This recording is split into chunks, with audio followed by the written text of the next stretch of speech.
Hello friends, welcome back to Thakkali media entertainments.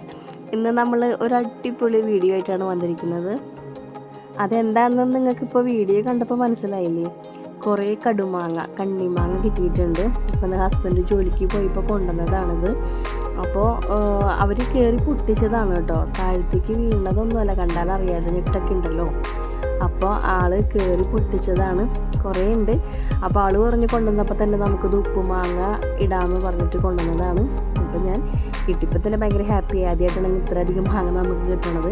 അപ്പോൾ നമ്മളത് പാത്രത്തിലൊക്കെ ആക്കിയിട്ടുണ്ട്.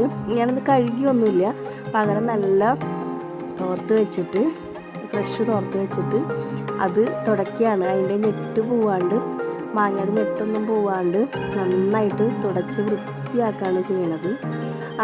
കഴുകുക എന്ന് വെച്ചിട്ടുണ്ടെങ്കിലേ ഇതിൻ്റെ ചുണ പോകരുതെന്ന് പറഞ്ഞ് നമ്മളത് പൊട്ടിച്ചിട്ട് കഴുകുമ്പോൾ പോയാലെന്ന് വിചാരിച്ചിട്ടാണ്. അപ്പം നനഞ്ഞ തുറത്തുമുണ്ടോണ്ടാണ് കേട്ടോ ഞാൻ തുടയ്ക്കുന്നത്.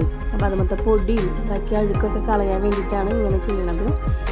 അപ്പോൾ ഇത് കടുമാങ്ങ ഇട്ടിട്ടുണ്ടെങ്കിൽ നമ്മൾ കഴിക്കൊന്നുമില്ല. വെക്കേഷനൊക്കെ കുട്ടികളൊക്കെ വരുമ്പോൾ അവർക്ക് കഴിക്കാമല്ലോ. ഓരോന്നൊക്കെ കുട്ടികൾക്ക് വളരെ ഇഷ്ടമല്ലേ, ഉപ്പിലിട്ട മാങ്ങയും കടുമാങ്ങ അച്ചാറൊക്കെ അവർക്ക് ഭയങ്കര ഇഷ്ടമല്ലേ.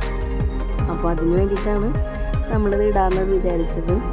അപ്പോൾ കാണാം കേട്ടോ, നല്ല അടിപൊളി മാങ്ങ എന്ന് വെച്ചിട്ടുണ്ടെങ്കിൽ ഒരു രക്ഷയില്ല.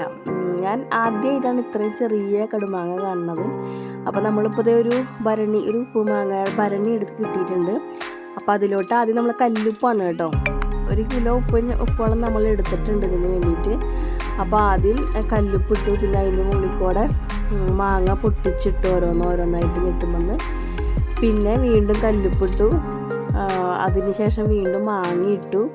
അതായത് നമ്മൾ ഓരോ ലെയറും നിറച്ചുകൊണ്ടിരിക്കുകയാണ്. കുറച്ച് മാങ്ങയിടും, പിന്നെ കുറച്ച് ഉപ്പിടും, അങ്ങനെ ഓരോ ലെയറിലും മാറി ഉപ്പ് മാങ്ങ എന്ന് പറഞ്ഞിട്ട് അങ്ങനെ നമ്മൾ ലെയർ ഇങ്ങനെ ഇട്ടുകൊണ്ടിരിക്കുകയാണ്. കുറച്ച് ഉപ്പ് കൂട്ടി എനിക്ക് കഴിക്കണം എന്നൊക്കെ ഉണ്ടായിരുന്നു, പക്ഷേ നല്ല പുളി ആയതുകൊണ്ട് ഞാനത് ഉപേക്ഷിച്ചു, ആ ഒരു മോഹം. അപ്പോൾ ഏകദേശം നമ്മുടെ മാങ്ങയൊക്കെ ഭരണിയിൽ ഫില്ലായിട്ട് വന്നിട്ടുണ്ട്. 1 കിലോ ഉപ്പ് മേടിച്ചിട്ട് അതിൽ ഒരു പിടി മാത്രമാണ് ബാക്കി വന്നത്. അപ്പോൾ നമ്മുടെ അവസാന ഘട്ടത്തിലേക്ക് വരാണ്. ഉപ്പ് മാങ്ങ ഇട്ട് ഉണ്ടാക്കാനുള്ള ഭരണിയിൽ ഫുള്ളായിട്ട് ഇട്ട് നമ്മൾ അതിന് ശേഷം ഗ്യാസ് കത്തിച്ചത് ഭരണിയെടുത്ത് വെക്കാനല്ല, നമ്മളൊരു വാഴല വാട്ടാൻ വേണ്ടിയിട്ടാണ്. അപ്പോൾ വാഴല വാട്ടി എടുത്തിട്ടുണ്ട്. അതെടുക്കണത് എന്തെന്ന് വെച്ചിട്ടുണ്ടെങ്കിൽ നമ്മുടെ ഭരണിയുടെ വായ്ഭാഗം മൂടി കെട്ടാൻ വേണ്ടിയിട്ടാണ്. അപ്പോൾ ഏകദേശം ഇലയൊക്കെ വാടി സെറ്റായിട്ട് വന്നിട്ടുണ്ട്.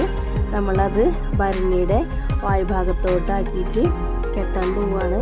അപ്പോൾ കെട്ടുമ്പോൾ നമ്മൾ ഉപയോഗിച്ചത് വാഴയുടെ വള്ളി തന്നെയാണ് കേട്ടോ.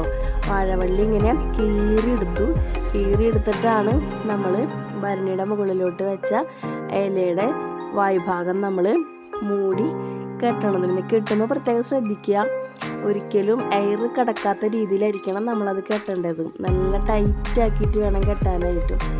ഈർപ്പം കയറിയിട്ടുണ്ടെങ്കിൽ അതിനുള്ളിൽ ഫംഗസ് പൂപ്പൽ പിടിക്കാനുള്ള സാധ്യതയുണ്ട്. അപ്പോൾ അതുകൊണ്ട് നല്ല എയർ ടൈറ്റായിട്ട് വേണം ഇത് കെട്ടാനായിട്ട്. അതിന് ശേഷം ഇല വെച്ചതിന് ശേഷം നമ്മൾ ഒരു നല്ല വെള്ള തുണി എടുത്തത് കുറച്ചുകൂടി വൃത്തി തോന്നാനാണ്. കോട്ടൻ്റെ തുണി എടുത്തിട്ട് അതുകൊണ്ടും കൂടെ നമ്മൾ ഒന്നും കൂടെ ടൈറ്റാക്കി കെട്ടാണ്. അപ്പോൾ എടുത്ത് വയ്ക്കാനുള്ള ഉപ്പുമാങ്ങ സെറ്റാക്കിയിട്ടുണ്ട്. അപ്പോൾ ഇനി അടുത്ത വീഡിയോയിൽ കാണാം. ബൈ.